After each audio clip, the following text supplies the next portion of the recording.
ਲੈ ਨਾ ਧੇਲਾ ਕਰਦੀ ਮੇਲਾ ਮੇਲਾ ਰੋਜ਼ 10 ਕੁ ਭਰਾ ਰਾਬਤਾ ਕਰਦੇ ਨੇ ਨਾਦਰ ਭਾਈ 3 ਲੱਖ ਰੁਪਏ ਚ 3.25 ਲੱਖ ਚ ਪੌਣੇ 3 ਚ ਗਾਂ ਚਾਹੀਦੀ ਹੈ ਦੁੱਧ ਕਮ ਸੇ ਕਮ 20 ਕਿਲੋ ਹੋਏ।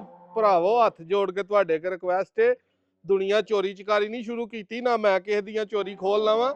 20 ਕਿਲੋ ਵਾਲੀ ਜੇ ਲੈਣੀ ਹੈ ਫਿਰ 5-6 ਲੱਖ ਦਾ ਜ਼ੇਨ ਰੱਖੋ। 3 ਲੱਖ ਵਾਲੀ ਜੇ ਲੈਣੀ ਹੈ ਤੇ ਫਿਰ ਜਿਹੜੀਆਂ ਦੋ ਵਹਾਨ ਲੱਗਾ ਇਹਨਾਂ ਦਾ ਜ਼ੇਨ ਰੱਖੋ। ਇੱਕ 280 ਦੀ ਏ, ਇੱਕ 290 ਦੀ ਏ। ਇਹ ਕੋ 5-6 ਮਹੀਨੇ ਦੀ ਸੂਈ ਹੈ, ਦੁੱਧ ਕੋਲ 10 ਕਿਲੋ, ਤੁਹਾਨੂੰ 8 ਕਿਲੋ ਦੀ ਗਰੰਟੀ ਹੈ।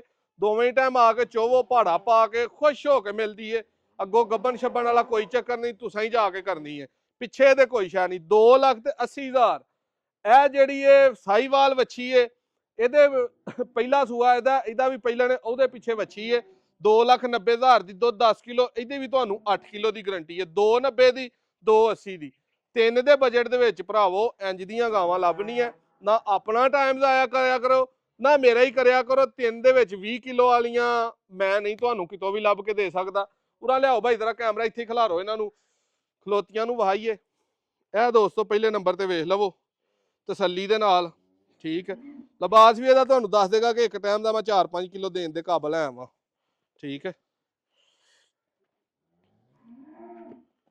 ਤੋਰੋ ਭਾਈ ਇਹਨਾਂ ਦੋਵਾਂ ਨੂੰ, ਇਹਨਾਂ ਦੌੜਾਂ ਲਾਣੇ ਬਹੁ ਅੱਗੋਂ ਪਰਾਂ ਹੋਈਆ। ਇਹ ਵੱਛੀ ਜੇ ਦੂਸਰੀ ਦੇ ਪਿੱਛੇ, ਠੀਕ ਹੈ। ਇਹ 280 ਵਾਲੀ ਟੋਰੋ ਟੋਰੋ ਪਰਾਂ ਨੂੰ ਲਿਆ ਕੇ ਬੰਨੋ, ਇਹਨੂੰ ਖੁਰਲੀ ਤੇ ਵਹਾ ਦਿੰਦੇ ਆ। ਇਹ ਦੋਸਤੋ ਲਿਆਓ ਉਰਾਂ ਦੋਵੇਂ ਹੀ। ਇਹ 290 ਵਾਲੀ ਜੇ, ਇਹ ਵੀ ਪਹਿਲਣ ਵੱਛੀ ਹੈ, ਮੂੰਹੋਂ ਵੀ ਛਿੱਗੀ ਹੈ। ਟੋਰੋ ਭਾਈ ਗਾਂ ਨੂੰ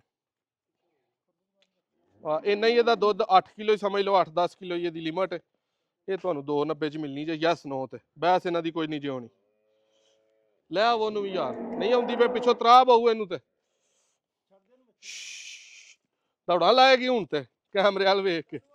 ਉਹ ਤੇਰੀ ਖੈਰ ਹੋਈਏ। ਲਓ ਜੀ ਉਹ ਟੁਰ ਗਈਆਂ ਦੋਵੇਂ ਹੀ ਉੱਤੇ। ਇਹਨਾਂ ਨਾਲੋਂ ਜਿਹੜੇ ਭਾਈ ਰਾਬਤਾ ਕਰਨਾ ਫੌਰੀ ਰਾਬਤਾ ਕਰੇ, ਨੰਬਰ 0324 81-82,000। ਤੇ ਜੇ 20 ਕਿਲੋ ਵਾਲੀਆਂ ਲੈਣੀਆਂ ਨੇ ਨਾ ਤੇ ਫਿਰ ਉਹ ਸਾਹਮਣੇ ਵੱਜੀਆਂ ਨੇ ਕਰਮਾਂ ਵਾਲੀਆਂ, ਫਿਰ ਇਹਨਾਂ ਵੱਲ ਧਿਆਨ ਮਾਰੋ।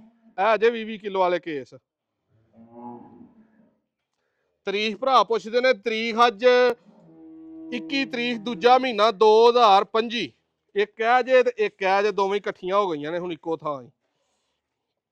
ਇਹ ਕੰਮ ਕਰਦੇ ਆ ਜੇ 3 ਲੱਖ ਵਾਲਾ ਮਾਲ ਟੱਪਣਾ ਭੁੜਕਣਾ ਇਹਨੂੰ ਉਹਨੂੰ, ਸਾਰੇ ਹੀ ਤਮਾਸ਼ੇ ਤੁਹਾਨੂੰ ਵੀਡੀਓ ਚ ਵਿਖਾਣੇ ਨੇ।